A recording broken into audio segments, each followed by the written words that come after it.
Hello and welcome to science train with doctor Alam. और हम हाजिर है एक नए वीडियो लेके, नए चैप्टर के साथ। वर्क पावर एनर्जी या वर्क एनर्जी पावर, अब जैसे पढ़िए। तो अब तक जो आप मैकेनिक्स में पढ़ रहे होते हैं वो पहले तो काइनेमेटिक्स पढ़े आप, जहाँ मोशन के बारे में पढ़े। फिर आप डायनामिक्स पढ़ते हैं, जहाँ पे मोशन के कारण के बारे में पढ़ते हैं। और अब कॉन्सेप्ट्स आगे बढ़ता है और ज्वाइन होने लगते हैं अलग अलग कॉन्सेप्ट्स, जहाँ पे काइनेमेटिक्स, डायनामिक्स और कुछ और बातें होने लगेंगी कि आखिर एक्शन हो रहा है नेचर में, फिजिक्स में, तो क्या कारण है। ठीक, तो हम लोग कवर कर रहे होंगे वर्क एनर्जी पावर। बीच बीच में खूबसूरत सा न्यूमेरिकल्स लेते रहेंगे, कॉन्सेप्ट को क्लियर करेंगे, और बीच बीच में डिस्कशन का स्पेशल वीडियो रहेगा और हम लोग आगे बढ़ते जाएंगे। वर्क एनर्जी पावर में सबसे पहले हम लोग वर्क देखेंगे और शुरू में एकदम बेसिक बेसिक बातें आएंगी। फिर एप्लीकेशन होगा, जब शुरू करेंगे हम लोग वर्क एनर्जी थ्योरम, तब जाके चीजें और जुड़ेंगी और गहराई वाले कॉन्सेप्ट्स की तरफ बढ़ेंगे। शुरू करते हैं वर्क से।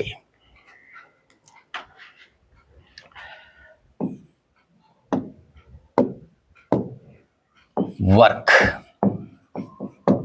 चलिए, तो वर्क तो बहुत नोन वर्ड है आपके लिए, बचपन से सुनते हैं काम हुआ, काम किया गया। ठीक, वर्क वर्क वर्क। फिजिक्स में जो वर्क है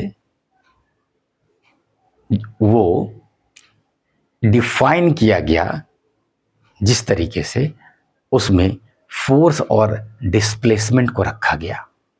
ठीक है ना। आप कहेंगे कि क्या कुछ ऐसे भी काम हो सकते हैं क्या जो इन दोनों के बिना हो रहा होगा? हाँ, वो काम हो सकते हैं। फॉर एग्जाम्पल, आप कुछ सोच रहे हैं तो एक प्रकार से वो भी काम करना है। आप अगर पलकों को ना झुकाए, झपकाए और सीधा आप एक टकटकी लगा के देखते रहे, आप रेस्ट में है, सब कुछ रेस्ट में अगर है आपका, तो माना जा सकता है कि जो देखने का प्रक्रिया है वो फिजिक्स वाला वर्क नहीं है। लेकिन चीजें वर्क कर रही होती है, अंदर एटीपी यूज हो रहा होता है देखने में, ये ध्यान रखिएगा। तो फिजिक्स वाला जो वर्क है ये डिफाइन किया गया है फोर्स और डिस्प्लेसमेंट के डॉट प्रोडक्ट से। एक बार फिर से, जैसे ही ये बात आप बोले तो इसका मतलब बिना फोर्स के वर्क पॉसिबल नहीं है। फॉर एग्जाम्पल, कोई बॉडी है और पहले से इनर्शिया में है। इनर्शिया में का मतलब या तो रेस्ट में है या मोशन विद कांस्टेंट वेलोसिटी से है। तो इन दोनों केस में उस पर तो फोर्स नहीं लग रहा है। ठीक, तो वर्क डन 0 होगा। आप कहेंगे कि ये हो सकता है कि नेट फोर्स नहीं लग रहा हो लेकिन कुछ फोर्सेस लग रहा हो, बॉडी इनर्शिया में हो सकता है। हाँ, तो ऐसे केस में अलग अलग फोर्सेस द्वारा वर्क डन निकाला जा सकता है, लेकिन नेट फोर्स अभी भी 0 है, तो नेट वर्क डन अभी भी 0 आएगा। ठीक, क्योंकि वर्क डन जो डिफाइन होता है किसी बॉडी पे, अल्टीमेटली जो उसके काइनेटिक एनर्जी में डिफरेंस लाएगा, जब एनर्जी की बात जोड़ेंगे इसमें, तो वहां पे नेट फोर्स का मतलब है। कंफ्यूज नहीं होना है, पहले डिफाइन करते हैं और छोटी छोटी बातें सीखते हैं कि ये डॉट प्रोडक्ट में क्या ध्यान रखना है, तब आगे बढ़ते हैं। Work defined as dot product of force and displacement. Dot product of force and displacement, F dot S. अगर डिस्प्लेसमेंट दिखा है तो X Y Z whatever आप जो लेना चाहते हैं, तो ये रहा वर्क। जब मैग्नीट्यूड आगे लिखना चाहेंगे, डॉट प्रोडक्ट को तोड़ेंगे तो कहेंगे F S cos theta. Dot product एक स्केलर क्वांटिटी होता है, तो जाहिर सी बात है वर्क भी क्या है, स्केलर क्वांटिटी है, इसके पास कोई डायरेक्शन नहीं है। ठीक, डॉट प्रोडक्ट में जो ध्यान देने वाली बात है वो ये कि आप इसको एफ एस कॉस थीटा, जब एक बार आप मैग्नीट्यूड लिख रहे हैं तो आप इसको एफ एस कॉस थीटा लिखे तब या एस एफ कॉस थीटा लिखे तब कोई फर्क नहीं पड़ेगा। ठीक है ना। तो ये जरा देखिए, ये एस कॉस थीटा क्या होगा, तो डिस्प्लेसमेंट का कंपोनेंट होगा जिधर फोर्स लगा है वो। फिर से एस कॉस थीटा, आप जानते हैं कोई वेक्टर है, अगर ये एस वेक्टर है, ये थीटा है, ठीक, तो इसको दो कंपोनेंट में अगर आप तोड़ते हैं तो इधर कॉस थीटा, इधर साइन थीटा, तो वो कंपोनेंट जो फोर्स की तरफ है वो क्या हो जाएगा, एस कॉस थीटा। ठीक, तो एस कॉस थीटा आप ले ले तब, या फोर्स का कंपोनेंट इस पर ले ले तब वो क्या हो जाएगा, F cos theta, F cos theta. तो आप इधर से करें तब या इधर से जाए और इसका कंपोनेंट ले ले तब, दोनों हाल में वर्क डन सेम आएगा। ज्यादातर केसेस में 9th क्लास में भी थोड़ी सी बातें आप जानते हैं वर्क के बारे में, तो ज्यादातर केसेस में जिधर फोर्स होता है उधर ही डिस्प्लेसमेंट हो रहा होता है, तो ज्यादा परेशानी की जरूरत नहीं पड़ती है। आप सीधे एफ एस लिख देते हैं, काम निकल जाता है, क्योंकि कॉस 0 1 एक को लिखिए चाहे नहीं लिखिए। यहाँ पे क्लियर ध्यान रखिए कि वर्क निकालने के लिए डिस्प्लेसमेंट के डायरेक्शन में या तो फोर्स का कंपोनेंट ले या फोर्स के डायरेक्शन में एस का कंपोनेंट ले। चलिए जल्दी जल्दी थोड़ा देखते हैं कि ऐसा करने में, अगर आपने फोर्स लगाया, कुछ इलस्ट्रेशंस देखते हैं, और डिस्प्लेसमेंट इसी तरफ अगर एक्स डायरेक्शन में 5 मीटर है और एफ 20 न्यूटन है, ठीक, डिस्प्लेसमेंट इतना है, भले इस बॉडी का मास कुछ भी है, क्या यहां मास आया, क्या यहां एक्सेलरेशन आया, क्या नहीं, तो हमें उससे कोई मतलब नहीं है, बॉडी पे फोर्स लगा है और वो इतना आगे घसका है। ये जो डिस्प्लेसमेंट था ये कांस्टेंट वेलोसिटी वाला मोशन भी हो सकता है, एक्सेलरेशन वाला मोशन भी हो सकता है। इससे आपको कोई मतलब नहीं है वर्क निकालते समय। आपको सीधा कहना है कि ऐसा करने में जो वर्क आया वो एफ एस कॉस, यहाँ पे 0 डिग्री हो गया, तो सीधा एफ एस, ज्यादातर क्वेश्चन ऐसा ही आ रहा होगा, ठीक, तो एफ एस बच गया। ठीक, एफ है अगर 20 और 5 तो 100 जूल। तो वर्क को एंगल से मतलब है, फोर्स से मतलब है और डिस्प्लेसमेंट से मतलब है। अगला इलस्ट्रेशन जरा देखा जाए कि अगर बॉडी हॉरिजॉन्टल सरफेस पे रखा हुआ है, आपने एफ किसी खास एंगल पे लगाया, फॉर एग्जाम्पल आपने 100 न्यूटन का फोर्स लगाया, ये 60 डिग्री है और इधर डिस्प्लेसमेंट हुआ है एक्स डायरेक्शन में 10 मीटर। ठीक,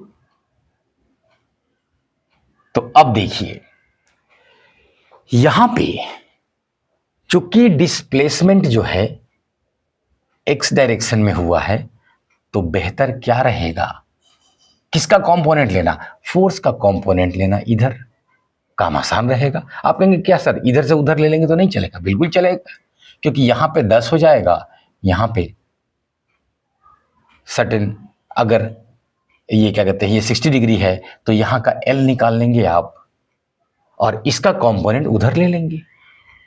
तो आप जैसे करें, work done F S cos 60 degree, force है 100 न्यूटन का, एस है 10 और cos 60 1/2, तो 500 जूल आया। जरा बताइए मुझे कि अगर थीटा का वैल्यू 90 डिग्री से ज्यादा हो जाए तो? पहले तो 90 डिग्री वाली बात कर ले, चलिए कर लेते हैं। अगला बात ये कि अगर ये बॉडी ठीक है, इधर गया है 5 मीटर, इधर गया है, मैंने माना गया है, ठीक है, लेकिन इस बार मैं पूछ रहा हूं work done by normal reaction बताइए या वर्क डन बाई mg बताइए। ये दोनों भी तो फोर्स है ना, तो इनके द्वारा काम किया हुआ बताइए जरा। तो पता चला कि डिस्प्लेसमेंट और फोर्स के बीच 90 डिग्री एंगल है, इधर भी और इधर भी। तो इसलिए वर्क डन यहां पे ड्यू टू नॉर्मल रिएक्शन जो होगा वो n s cos 90, एक बार cos 90 जीरो हुआ तो सब के सब क्या हो गया, जीरो। ये बहुत इंपॉर्टेंट बात हो गया कि अगर डिस्प्लेसमेंट के परपेंडिकुलर फोर्स होगा तो कोई काम नहीं होगा। और बहुत ये फेमस है कि कूली आपका सामान अगर कांस्टेंट वेलोसिटी से सर पे लेके चल रहा है तो आप कह रहे हैं कि वो काम नहीं कर रहा है। तो फिजिक्स की भाषा में आप उसको एक पूरा बॉडी मान रहे हैं कूली को, उसके हर टिश्यू को अलग अलग नहीं ले रहे हैं क्योंकि फिर सब में काम हो रहा होगा, क्योंकि इसका वेट है, उसको रोकने के लिए लगातार बॉडी स्ट्रेस में है, वो फिजिक्स वाला वर्क नहीं हो रहा होगा, लेकिन काम तो वो कर रहा है, इसलिए आपको पैसा देना होगा क्योंकि उसके मसल स्ट्रेन्ड है बीच में, अगर वो कांस्टेंट वेलोसिटी से जा रहा है तब भी, क्योंकि वो एक भार को रोक रखा है ना, नीचे तो नहीं गिरने दे रहा है ना, ठीक। एनीवेज फ्रिक्शन तो है ना, तो फ्रिक्शन के अगेंस्ट वो काम कर रहा होता है उस हाल में भी। एनीवेज आइए, फिलहाल वो फ्रिक्शन वगैरह कुछ नहीं, आपने माना सर पे उसके गठरी है और ये है, तो वो वर्क डन जीरो है, वो करेक्ट है, लेकिन आप पैसा देंगे, ध्यान रखेंगे। एनीवेज यहाँ आइए, अगर mg के द्वारा वर्क पूछा जाए तो भी आप क्या कहेंगे कि mg जो फोर्स है, डिस्प्लेसमेंट cos 90 डिग्री और ये भी जीरो। तो परपेंडिकुलर फोर्स हमेशा ही काम नहीं करता है, ध्यान रखिएगा। इसके काम नहीं करने की वजह से एनर्जी का मामला कुछ और आएगा आगे। एनीवेज अगर जब यही बात रहा तो सर्कुलर मोशन में जरा बताइए, तो सर्कुलर मोशन में जो डिस्प्लेसमेंट है हमेशा सेंट्रीपिटल फोर्स उसके परपेंडिकुलर होता है, तो सेंट्रीपिटल फोर्स कभी भी काम नहीं करता है, centripetal force never does any work, और इसी वजह से काम नहीं करता है क्योंकि दोनों के बीच 90 डिग्री ऑलवेज मेंटेन है। ध्यान रखिएगा, मैंने केवल ये बात किसके लिए कहा, तो सेंट्रीपिटल फोर्स के लिए, क्योंकि टेंजेंशियल फोर्स होगा वो काम करेगा, क्योंकि उसका कंपोनेंट तो डिस्प्लेसमेंट की तरह है। इनफैक्ट सेंटर के अलावा कोई और जगह फोर्स लग रहा होगा तो उसका एक कंपोनेंट जरूर आएगा डिस्प्लेसमेंट वाले रास्ते में, ठीक। तो इसी वजह से वो सारे फोर्सेस काम करेंगे सिर्फ इनको छोड़ के, ठीक। तो इस तरह की बातें थी, ये perpendicular forces does no work. यहां पे एक बात ध्यान दीजिए कि इसका मतलब ये हुआ कि ये आगे गया होगा किसी और फोर्स के वजह से,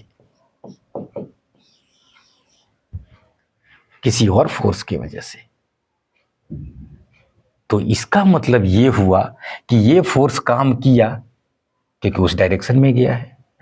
तो इसका मतलब ये हुआ कि घटना एक ही हुआ है, इंसिडेंट एक ही है, लेकिन अलग अलग फोर्सेस के लिए वर्क डन का मामला अलग अलग है, आंसर अलग अलग होगा आपका। इसलिए ये ना कहेंगे कि जो काम हुआ है, बॉडी पे जितने भी फोर्स लग रहे हैं सब कोई उतना ही काम किया हो, ना। आप नेट फोर्स में ये भाषा बोल सकते हैं, लेकिन हर फोर्स का अपना अपना वर्क होगा, अपना अपना वर्क होगा। ठीक, आइए अब 90 डिग्री से ज्यादा वाली बात कर ले। 90 डिग्री से ज्यादा, if theta more than 90 degree, तो जरा देखिए तो क्या होगा।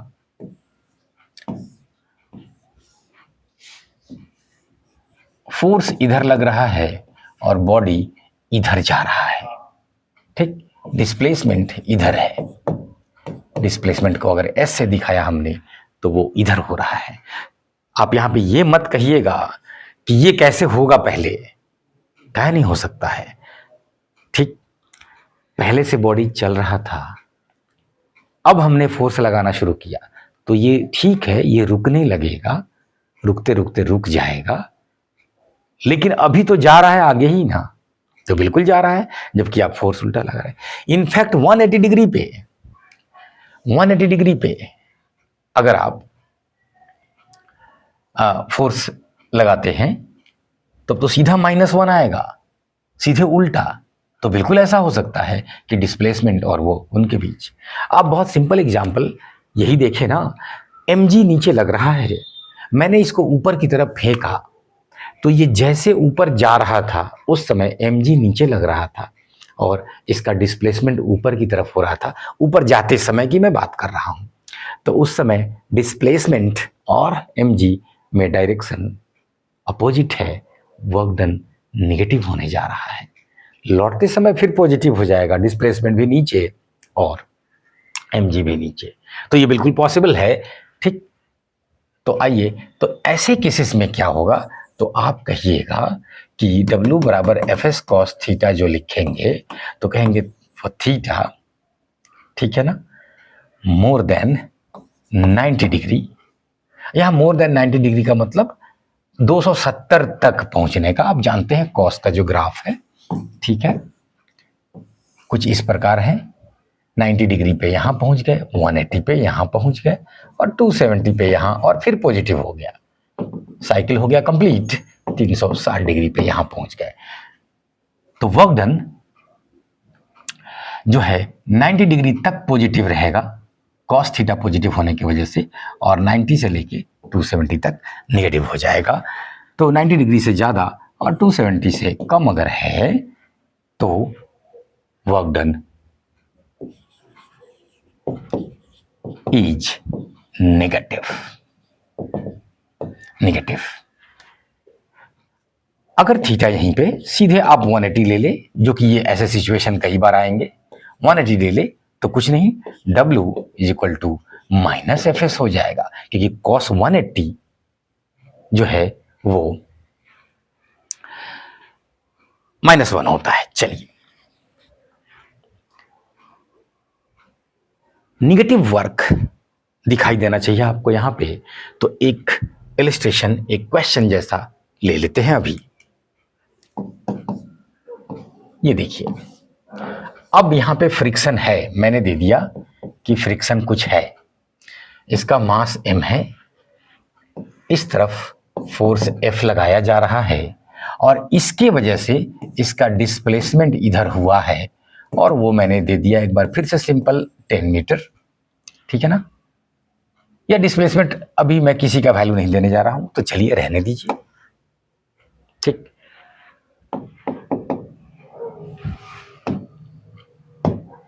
सीधे एक से रहने दीजिए।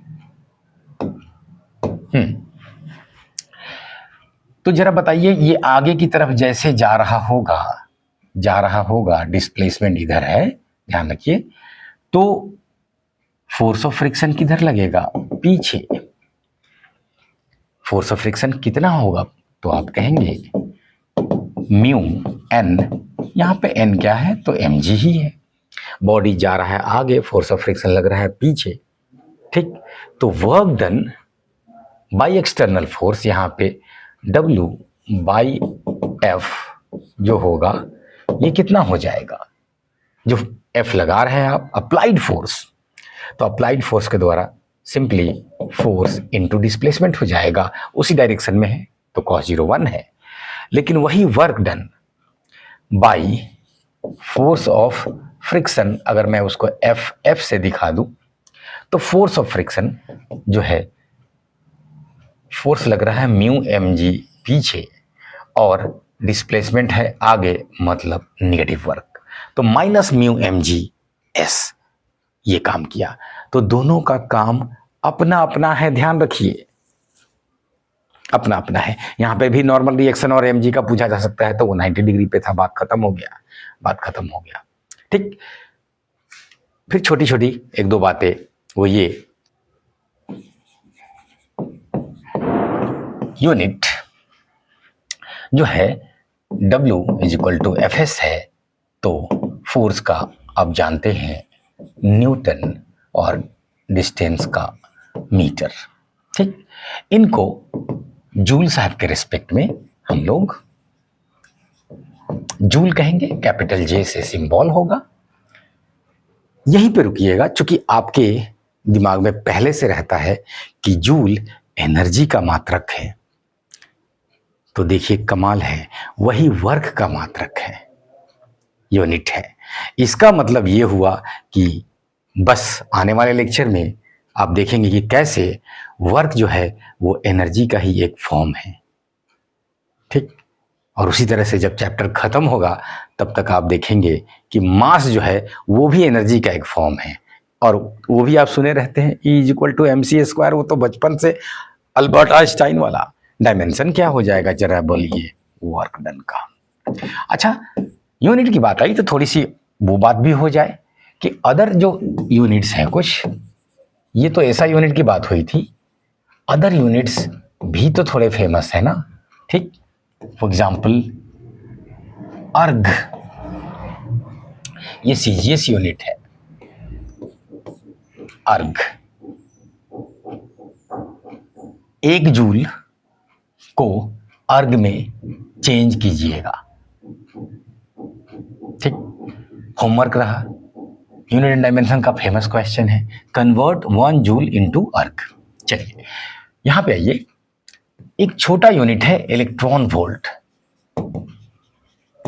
फेमस इतना क्यों है? क्योंकि जब आप एटम्स एंड मॉलिक्यूल्स के लेवल पे बात कर रहे होते हैं, अब एक एटम में बात कर रहे हैं, तो एक एटम में अगर इलेक्ट्रॉन की जंपिंग की बात कर रहे हैं तब, या इन सब की बात कर रहे हैं तब, तो वो इतना छोटा एनर्जी होता है कि वो जूल में दिखाना अच्छा नहीं लगता है। तो उसके लिए छोटा यूनिट क्या है? Electron volt, EV. तो इस प्रकार से कुछ अदर यूनिट्स भी काफी फेमस है। डायमेंशन जो है वो W फोर्स इंटू डिस्प्लेसमेंट है। फोर्स का हमेशा याद ही रखिए, हालांकि मास इंटू एक्सेलरेशन होता है तो कोई दिक्कत नहीं है। MLT -2, MLT -2 पढ़िएगा, ठीक है ना। T पे पावर -2 कहना अच्छा नहीं है, क्योंकि ये एक्चुअल में पावर नहीं होते हैं। आप डिफाइन करते हैं पावर से, ठीक है, कि जो पावर जैसा अपीयर होता है, लेकिन ये असल में टाइम के अंदर 2 डायमेंशन है। ठीक, दोनों का मतलब फर्क है। यूनिट डायमेंशन पढ़ेंगे हम लोग, वहां देखेंगे। एनीवेज, यहाँ पे डिस्प्लेसमेंट का कितना हो जाएगा? तो उसका L हो जाएगा। तो इसलिए फोर्स के साथ साथ एनर्जी का भी आप mL² T -2 अगर आप याद रखते हैं तो अच्छी बात है। तो स्क्वायर ब्रैकेट में डालने का रिवाज है, डाल दीजिए। ये रहा डायमेंशन। तो अब तक हम लोग सीखे, वर्क को डिफाइन किए। वर्क जो है वो एंगल पे डिपेंड करेगा। ये डॉट प्रोडक्ट है, डॉट प्रोडक्ट है तो या तो डिस्प्लेसमेंट का कंपोनेंट ले फोर्स की दिशा में, या फोर्स का कंपोनेंट ले डिस्प्लेसमेंट की दिशा में। ठीक, और वर्क जो है स्केलर क्वांटिटी है, ये हम नहीं लिखेंगे, ठीक है ना। क्वेश्चन 1-2 लिया जाए अब, ताकि जो चीजें आप सीखे हैं वो और क्लियर हो।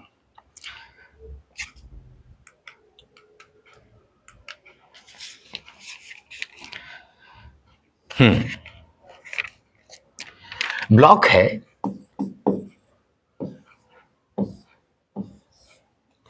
ब्लॉक का मास 2 kg दिया हुआ है। इस पे ऊपर की तरफ फोर्स लगाया गया 40 Newton,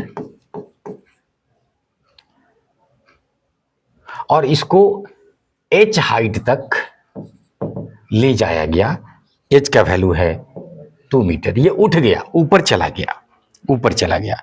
find the work done on the block by the applied force F and its weight. ठीक है ना, तो वर्क डन एफ की वजह से भी बताइए और वर्क डन mg के वजह से भी बताइए। ये बात, वीडियो पॉज करेंगे, आप बनाएंगे, आ जाइए। चलिए, हर फोर्स की अपनी अपनी बात करेंगे। ऊपर वाला फोर्स जो अप्लाइड फोर्स है, चलिए WF अगर कहें तो उसका फोर्स इनटू डिस्प्लेसमेंट जो है सो है, डायरेक्शन दोनों का सेम है तो cos 0 1 लिखने की जरूरत नहीं है बार बार, 40 गुना 2, और ये पॉजिटिव है, ये पॉजिटिव वर्क है 80 जूल का। वर्क डन बाई जो ग्रेविटेशनल फोर्स है, वो जो फोर्स है उसका वो और उसका H, तो उसका फोर्स है mg। जी का वैल्यू आमतौर पे 10 ले लेना है, इंतजार नहीं करना है, ठीक। लेकिन डिस्प्लेसमेंट ऊपर की तरफ है, उसके लिए फोर्स नीचे थे डिस्प्ले, तो ये -2 लिखेंगे। अगर इसको प्लस तो उसको माइनस लिखे, तो दूसरा 20 गुना 40 -40 जूल। तो देख रहे हैं काम एक ही हुआ है, एक फोर्स ने पॉजिटिव वर्क किया है, दूसरे ने नेगेटिव वर्क किया है।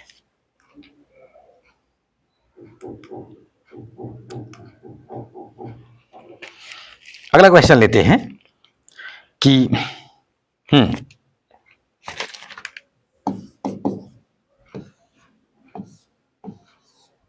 इधर में फोर्स है और 10 ग्राम का ब्लॉक है,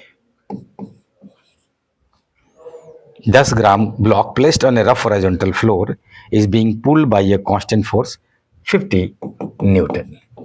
फोर्स जब तक बोला नहीं है आपको कांस्टेंट ही लेना है,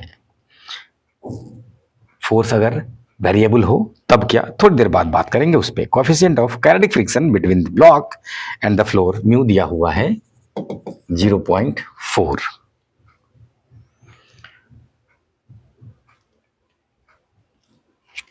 और आगे की तरफ डिस्प्लेसमेंट हुआ 5 मीटर। कह रहा है कि इस ब्लॉक पे जितने भी फोर्स लग रहे हैं उन सभी का वर्क डन बताइए बाय ऑल दी फोर्सेस। और ये सेपरेटली बताने के लिए कह रहा है, नेट फोर्स वाली ऐसा कोई बात नहीं कर रहा है, ठीक। चलिए, तो फ्री बॉडी डायग्राम में आप क्या देखेंगे कि एक तो ये अप्लाइड फोर्स है और नीचे में mg है और ऊपर में नॉर्मल रिएक्शन है और इस तरफ फोर्स ऑफ फ्रिक्शन है। 4 फोर्सेस लग रहे हैं इस पे, ठीक। चारों के लिए वर्क डन देखा जाए, ये देखिए बॉडी के डिस्प्लेसमेंट और नॉर्मल रिएक्शन में 90 डिग्री वर्क डन 0, mg भी 90 डिग्री वर्क डन 0। तो पहले इन्हीं को फरिया देते हैं, नॉर्मल रिएक्शन वाला 0 और mg वाला भी 0। Work done due to applied force is वो फोर्स इनटू डिस्प्लेसमेंट। फोर्स है 50 और उधर ही गया है 5, मतलब 250 जूल, ठीक है ना। 5 मीटर गया 250 जूल। आइए, work done due to friction की अगर बात करें तो force of friction into displacement, और यहां दोनों अपोजिट डायरेक्शन में है तो माइनस पहले ही दे देते हैं, कोई दिक्कत नहीं है। म्यू mg इंटू 5, तो माइनस म्यू का वैल्यू 0.4, m है 10 ग्राम है, ध्यान रखिए केजी में केजी ना लिख जाए आप, इंटू g इंटू 5।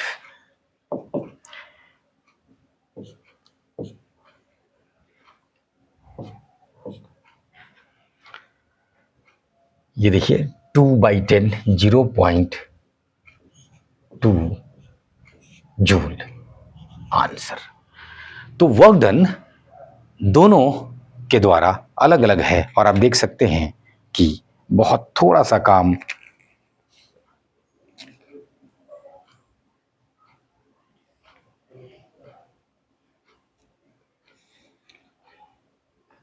किया है फ्रिक्शन ने।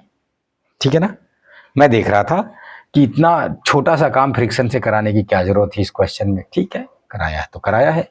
एनीवेज, कभी कभी वेट जो कि इस क्वेश्चन में लग रहा है कि इसमें 10g वेट ले रहा है, 10g वेट ले रहा है, मतलब g ऑलरेडी 10 है तो ये 100 न्यूटन हो जाएगा। कभी कभी ऐसे भी लिखा जाता है, तो ध्यान रखेंगे, सीधे g लिख दिया है तो आप पहले ग्राम ही समझेंगे। छोटा वाला g मास लिख रहा है और आगे में लिख रहा है कि वो 10g है तो आप 10 ग्राम लेंगे, चलेगा। एनीवेज, आगे की तरफ जो फोर्स लगाया उसको मास से कोई मतलब नहीं था, वो 250 जूल काम किया है। पीछे वाला जो फोर्स है उसमें मास से मतलब था। ठीक, चलिए बढ़ते आगे।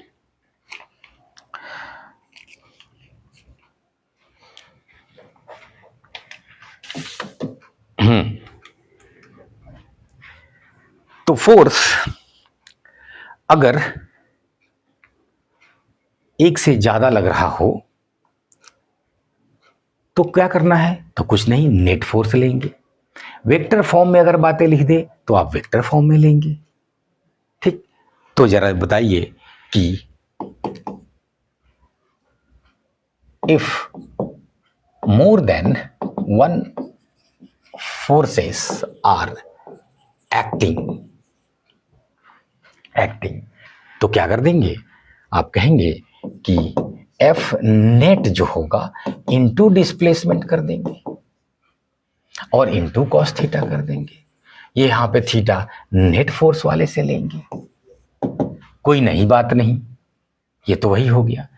ध्यान रखिए, आप कहेंगे कि सर ये जो डिस्प्लेसमेंट आया है, क्या अगर इसमें F1 F2 इस तरह की बातें हो जाए, फॉर एग्जाम्पल अगर F1 F2 ये सब दिया रहे, F3 लाइकवाइज, और तब डिस्प्लेसमेंट, तब यहाँ पे कॉस थीटा भी नहीं देंगे क्योंकि वेक्टोरियली सबका अपना अपना मामला आएगा। तो ध्यान रखेंगे कि ये इस तरह से वेक्टर करके निकल जाएंगे, सबका अपना अपना आएगा मामला। तो कुछ नहीं, जो वर्क डन होगा ये F1 dot x plus F2 dot x plus F3 dot x, likewise सबको आप जोड़ देंगे। तो आप कहेंगे कि ये अलग अलग निकालने की जरूरत नहीं पड़ेगी। अगर नेट फोर्स निकालना आसान है तो सीधा उससे नेट डिस्प्लेसमेंट की बात तब करने लगेंगे। ध्यान रखिए, यहाँ पे जो मैंने डिस्प्लेसमेंट भी लिखा है ये नेट डिस्प्लेसमेंट होगा, या तो ये इसकी तरफ लेंगे कंपोनेंट तो मामला पलट सेट हो जाएगा, या इसका इधर कंपोनेंट लेंगे तो ठीक, तो ये भी नेट हो जाएगा।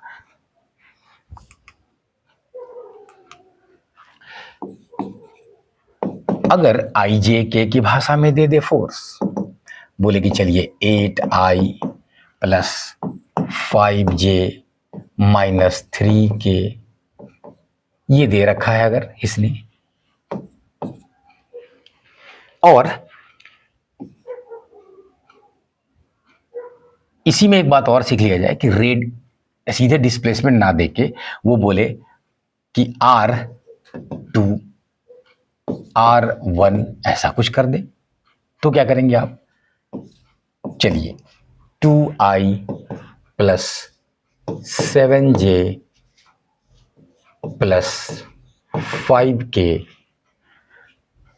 R1 दे दे अगर क्या कहते हैं 1I plus 10J minus 5K calculate work done. तो क्या घबरा जाएंगे आप, कुछ नहीं, आप जानते हैं कि डिस्प्लेसमेंट के लिए R2 माइनस R1 कहेंगे, तो डिस्प्लेसमेंट यहां पे जो होगा ये R2 vector minus R1 vector कर देंगे, ये आ जाएगा डिस्प्लेसमेंट जो कि R होगा, और उसके बाद तब इन दोनों का डॉट प्रोडक्ट ले लेंगे। तो चलिए R निकाल लीजिए, R2 माइनस R1 करना है, दो में से एक गया, एक I, 7 में से 10 गया -3 J, 5 में से 5 गया 0। ठीक, तो ये आ गया। Now work done is equal to F.S। यहां पे R ले रहे हैं तो R लिखिए, F.R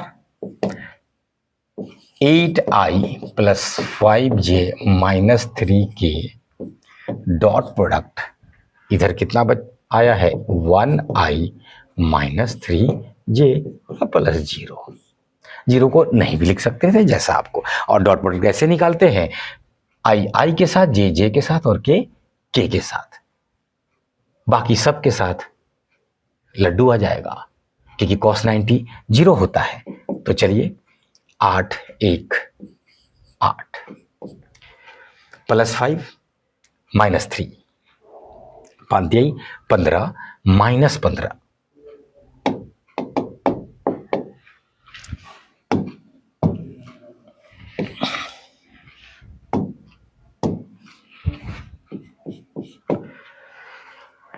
-15 और वो फिर 0। ठीक, के में कोई डिस्प्लेसमेंट नहीं हुआ है तो 0। कितना आया -7 जूल आंसर। ध्यान रखिए वेक्टर में ऐसा लिखते समय लास्ट में लिखा जाता है कि ये न्यूटन में है और ये मीटर में है, तभी ये जूल में आएगा। क्लियर? तो वेक्टर वाली बातें अगर करें तो आप ऐसे कह देंगे। अब आइए जो अगला कॉन्सेप्ट हम लोग पढ़ेंगे वो ये कि अगर फोर्स और डिस्प्लेसमेंट को मल्टीप्लाई करके ही अगर आ रहा है वर्क डन, तो ऐसे रिश्ते जहां पे भी मिलते हैं लगभग सभी जगह, फॉर एग्जाम्पल डिस्प्लेसमेंट जो है वो वेलोसिटी इनटू टाइम होता है, तो वेलोसिटी और टाइम का ग्राफ लेते हैं तो आपको डिस्प्लेसमेंट मिलता है। Impulse force into change in time है, तो फोर्स और टाइम का अगर आप ग्राफ लेंगे तो एरिया जो होगा वो क्या दे देगा, इम्पल्स दे देगा। तो उसी प्रकार से जब यहाँ पे ये डिस्प्लेसमेंट और फोर्स का प्रोडक्ट है, तो अगर हम इनके बीच ग्राफ ले तो जो एरिया अंडर ग्राफ होगा वो वर्क दे देगा। एरिया अंडर ग्राफ का जो फायदा होता है, एक एडिशनल फायदा, वो ये कि एरिया अंडर F.S ग्राफ का ये एक्स्ट्रा फायदा ये होता है कि अगर फोर्स वेरिएबल भी हो तो भी एरिया इंटीग्रेट करके जो आएगा वो वर्क डन देगा। तो यहां पे अभी हम लोग वेरिएबल फोर्स की थोड़ी देर बाद बात करेंगे। तब भी ऐसा वेरिएबल फोर्स की बात तो कर ही सकते हैं जो स्ट्रेट लाइन वेरी कर रहा हो, एक खास रेशियो में वेरी कर रहा हो। फॉर एग्जांपल देखिएगा जरा, ये फोर्स है और ये डिस्प्लेसमेंट है, तो शुरू में कांस्टेंट फोर्स है, ठीक है बाबा, बाद में जो है ऐसा कुछ हो गया, फोर्स वेरी कर रहा है डिस्प्लेसमेंट के साथ, तब भी चूंकि ये स्ट्रेट लाइन है तो इसका एरिया निकालना आसान है। ये कर्व होता तो ठीक है, उसमें कैलकुलस का यूज करते। तो आप कहेंगे ये जो एरिया अंडर कर्व है ये क्या आएगा, work done, work done. So area under curve, बहुत इंपॉर्टेंट बात है, एरिया अंडर कर्व। ठीक, क्वेश्चन लेते हैं इस पे एक दो।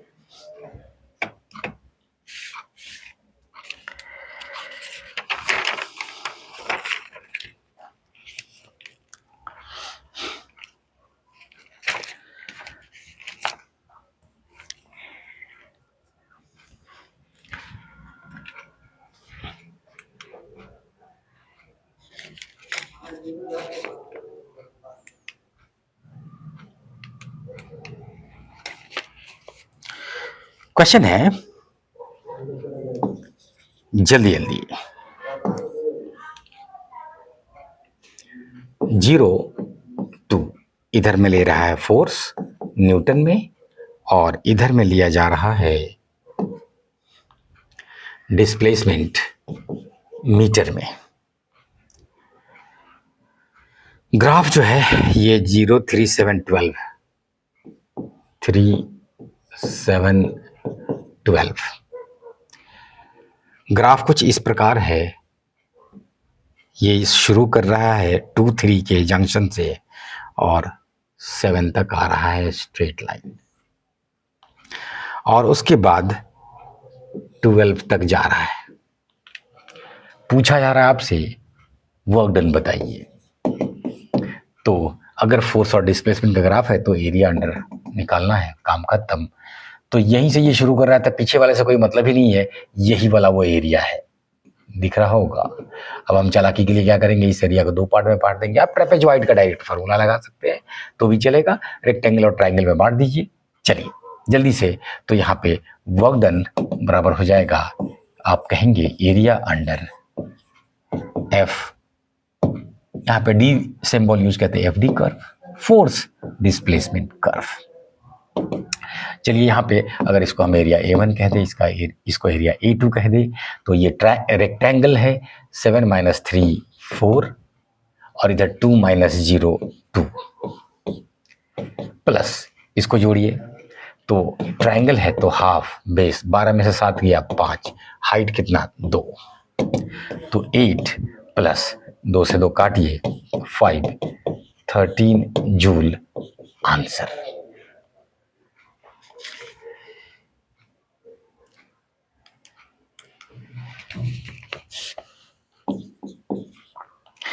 जल्दी से एक क्वेश्चन और।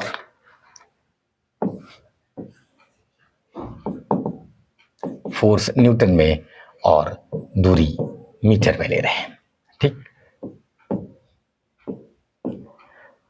0 5 10 -5 -10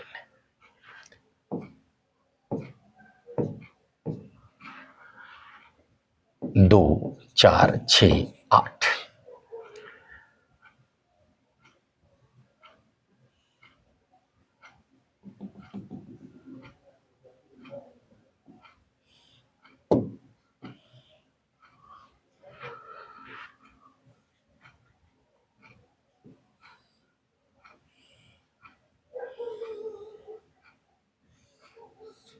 चलिए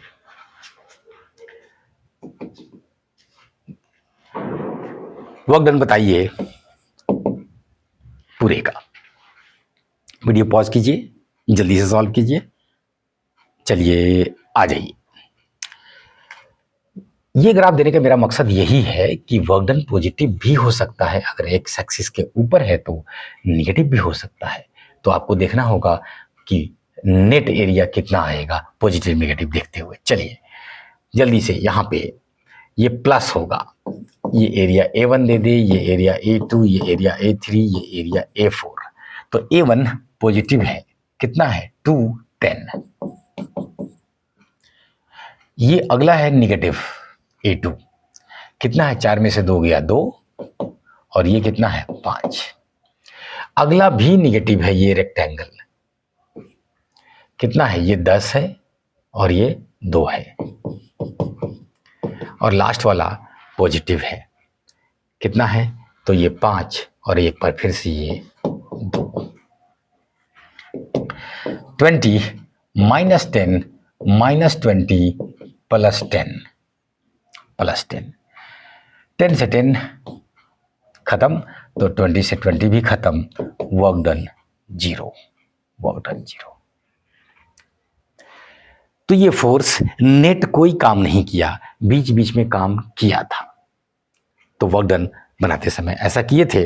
और जब आप डिस्प्लेसमेंट भी निकाल रहे थे वेलोसिटी टाइम ग्राफ में, तो भी ऐसा करना है आपको, पॉजिटिव नेगेटिव का ध्यान रखते हुए डिस्प्लेसमेंट पूछेगा। तो जब ये बात निकल ही गई है तो एक बहुत खूबसूरत बात है वहाँ पे, क्योंकि डिस्प्लेसमेंट का एक काउंटर पार्ट डिस्टेंस होता है जो कि स्केलर क्वांटिटी है। तो जब ग्राफ में पूछ रहा होगा तो डिस्टेंस आप निकालेंगे तो ऊपर वाला नीचे वाला सबको जोड़ देंगे, क्योंकि आपको सिर्फ मैग्नीट्यूड से मतलब है। डिस्प्लेसमेंट बोलेगा तो आपको दोनों का ध्यान रखना है, कितना पॉजिटिव वर्क हो रहा है और कितना पॉजिटिव डिस्प्लेसमेंट है, कितना निगेटिव डिस्प्लेसमेंट। चूंकि वर्क भी पॉजिटिव और निगेटिव हो सकता है स्केलर होते हुए, तो इसलिए वर्क में आप ध्यान रखेंगे पॉजिटिव एरिया और निगेटिव एरिया का। एक इस खूबसूरत क्वेश्चन को सॉल्व कीजिए। इक्वेशन जो दिया हुआ है ये सिंपल हार्मोनिक मोशन का है, आपको दिखाई दे रहा होगा, जान पहचान होगा, नहीं तो कोई बात नहीं, आगे पढ़ने वाले हैं हम लोग। सिंपल हार्मोनिक मोशन का इक्वेशन है, फोर्स और एक्स में डिस्प्लेसमेंट में रिलेशन है। कैसा ग्राफ होगा तो दिख रहा होगा, स्ट्रेट लाइन ग्राफ होगा, और जो स्लोप है वो निगेटिव है। के क्या है? Spring constant is a constant, slope negative है, तो ग्राफ ऐसा है। चलिए, तो ये एसएचएम कर रहा है -2 से लेके +2 के बीच, ऐसा दिखा रहे हैं। ये हो सकता है एम्पलीट्यूड ना हो, मतलब मैक्सिमम डिस्प्लेसमेंट को एम्पलीट्यूड कहते हैं, वो ना हो, बीच का भी पूछ सकता है, क्या नहीं पूछ सकता है। एनीवेज -2 से +2 के बीच पूछ रहा है। बॉडी जब ओरिजिन पे है, इसको इमेजिन कैसे करेंगे आप? तो यहां पे इमेजिन करेंगे कि एक स्प्रिंग होगा, इसके साथ एक मास जोड़ देंगे, ठीक है, और ये एक बार इधर एक बार इधर, इधर जाएगा तो स्प्रिंग को कंप्रेस करेगा, फिर बीच में आ जाएगा, ये मेन पोजीशन, और फिर वहां तक जाएगा। तो ये -2 से +2 के बीच टक टक टक टक टक टक ऐसे चम कर रहा है। जैसे ही ये इस तरफ बढ़ रहा है, नेगेटिव की तरफ, तो फोर्स, ये कंप्रेशन कहेगा चलो वापस, तो फोर्स उल्टा। जब एक्सट्रीम पे आ जाएगा तो रुक जाएगा, उसके बाद से फिर स्प्रिंग उसको धकिया के बीच में ले आएगा, लेकिन वो बीच में फिर रुकेगा नहीं, आगे बढ़ जाएगा। तो आपको सब जगह देखना है कि फोर्स किधर लग रहा है और डिस्प्लेसमेंट किधर हो रहा है, पॉजिटिव डायरेक्शन की तरफ हो रहा है कि निगेटिव की तरफ हो रहा है। क्वेश्चन है आपसे कि जो W1 पूछ रहे हैं हम, वो है कि from x is equal to -2 to x is equal to 0, और W2 दो वर्क पूछ रहे हैं, एक बार फिर कहां से, तब 0 से लेके इस बार 2 तक, पॉजिटिव तक जाने का। ऑफ कोर्स ये मीटर में है, जब तक बोलाना चाहिए आप मीटर में लेंगे, और फोर्स जो हो वो न्यूटन में लेंगे। क्लियर? तो कुछ नहीं, ये बता रहा है कि पोजीशन पहला वाला यहां है, मतलब कॉम्प्रेस्ड है। W1 में देखिए पहला पोजीशन -2 पे ये खड़ा है, जा रहा है किधर? 0 की तरफ। तो -2 से 0 की तरफ जाएगा, डिस्प्लेसमेंट पॉजिटिव की निगेटिव? पॉजिटिव हुआ ना, -2 से 0 की तरफ, पॉजिटिव x डायरेक्शन। अगले वाला में देखिए, तो यहां पे डिस्प्लेसमेंट पॉजिटिव है, ये ध्यान रखिए। 0 से 2 की तरफ जा रहा है, ला 0 बीच में था, 2 की तरफ जा रहा है, एक बार फिर से डिस्प्लेसमेंट क्या है? पॉजिटिव। उधर से आने का वो भी पूछा जा सकता था आपसे, ठीक। चलिए एक और ऐड कर देते हैं, W3 from x equal to 0 to x equal to -2, 0 से -2 की तरफ जा रहा है, तो डिस्प्लेसमेंट निगेटिव हो जाएगा। अब जैसे ही आपको पता चल गया कि डिस्प्लेसमेंट का क्या हाल है, पॉजिटिव है कि निगेटिव है, तो फिर फोर्स का इस ग्राफ पे आसानी से आपको दिखाई दे रहा है कि जैसे ही वो पहले वाले में -2 पे खड़ा है, 2 की तरफ जा रहा है, तो फोर्स स्प्रिंग उसको आगे की तरफ धकिया रहा है और जा रहा है उधर ही, मतलब फोर्स भी पॉजिटिव और डिस्प्लेसमेंट भी पॉजिटिव, इसलिए पहले वाले में वर्क डन पॉजिटिव आएगा। चलिए यहीं पे बना देते हैं, दोनों पॉजिटिव आ रहा है तो वर्क डन पॉजिटिव होगा पहले वाले में। बताइए कितना है? तो ट्रायंगल का एरिया हाफ 10 2 काट दीजिए 10 जूल पहले वाले में। दूसरे वाले में डिस्प्लेसमेंट राइट को मीन पोजीशन से जैसे ये आगे बढ़ेगा, अब स्प्रिंग स्ट्रेच हो गया, लमर गया, तो वो वापस आना चाहेगा, उसको अपनी तरफ खींचना शुरू कर देगा। ये तो जा रहा था आगे, तो डिस्प्लेसमेंट आगे है लेकिन स्प्रिंग खींच रहा है पीछे। तो ध्यान दीजिए, डिस्प्लेसमेंट पॉजिटिव है लेकिन फोर्स निगेटिव है। तो जो दूसरे वाला में जो है वो डिस्प्लेसमेंट पॉजिटिव है, ट्रायंगल का एरिया लीजिए, डिस्प्लेसमेंट पॉजिटिव है लेकिन फोर्स निगेटिव है, फोर्स निगेटिव है। तो इसलिए यहाँ पे वर्क डन -10 जूल हो रहा है। कौन सा? W2। जब एक बार ये समझ गए तो अगला तो कोई बहुत बड़ी बात नहीं है। इस बार मीन पोजीशन 0 से -2 की तरफ आ रहा है, तो डिस्प्लेसमेंट निगेटिव है, और जैसे इधर आ रहा है तो स्प्रिंग दब रहा है, वो वापस फोर्स लगा रहा है राइट साइड की तरफ, तो यहाँ पे फोर्स पॉजिटिव, डिस्प्लेसमेंट निगेटिव। तो आप कहेंगे हाफ फोर्स पॉजिटिव है तो इसलिए वो 10, लेकिन डिस्प्लेसमेंट निगेटिव है, तो 2 से 2 काटिए, ये -10 जूल W3। तो इस प्रकार से स्प्रिंग की बातें अभी आगे और करने वाले हैं।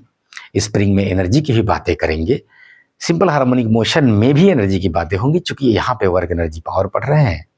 तो कुछ बातें जो दूसरे चैप्टर्स की है, फॉर एग्जांपल ग्रेविटेशनल एनर्जी की भी बात कर रहे होंगे हम लोग, तो कुछ बातें तो यहाँ आएंगी, चूंकि एनर्जी के बिना कौन चैप्टर मिलेगा, सब जगह कुछ ना कुछ तो घुस ही जाएगा।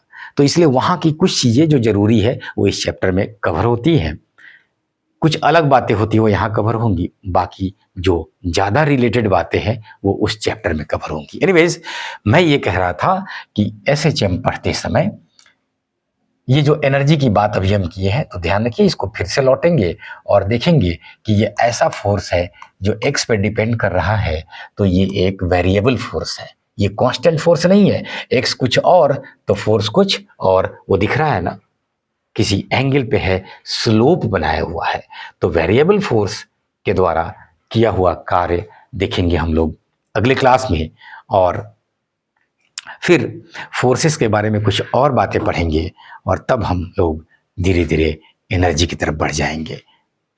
मिलते हैं अगले क्लास में। Thank you.